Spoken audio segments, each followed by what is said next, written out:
একটা সবুজ তোতা পাখি ছিল, নাম তার চঞ্চলা। চঞ্চলা খুব মায়াময় ছিল, কারণ সে মা হতে চলেছে। কিন্তু তার গ্রামের কোথাও ডিম রাখার নিরাপদ জায়গা নেই। গাছগুলো কেটে ফেলা হয়েছে, মানুষ ব্যস্ত নিজের জীবনে।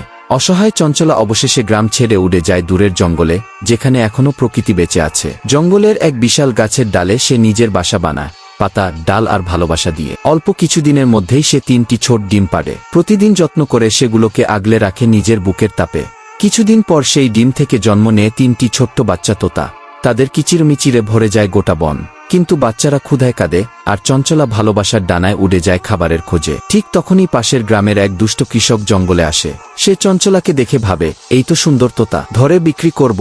কিন্তু ধরতে না পেরে আগে গুলি ছোড়ে, আর সেই গুলিতেই শেষ হয় চঞ্চলার উড়ান। ওদিকে বাসায় 3টি ক্ষুধার্ত বাচ্চা কাঁদতে থাকে। মা, মা গি। তারা অপেক্ষা করে, সূর্য ডোবে, রাত নামে, কিন্তু মা আর ফিরে আসে না। পরদিন তারা কষ্টে উড়ে বেড়ায়, মাকে খুঁজে খুঁজে অবশেষে জঙ্গলের মাটিতে পায় তাকে, নিথর, নীরব। বাচ্চারা মায়ের বুকের পাশে গিয়ে কাঁদে। বাতাসও যেন থেমে যায় সেই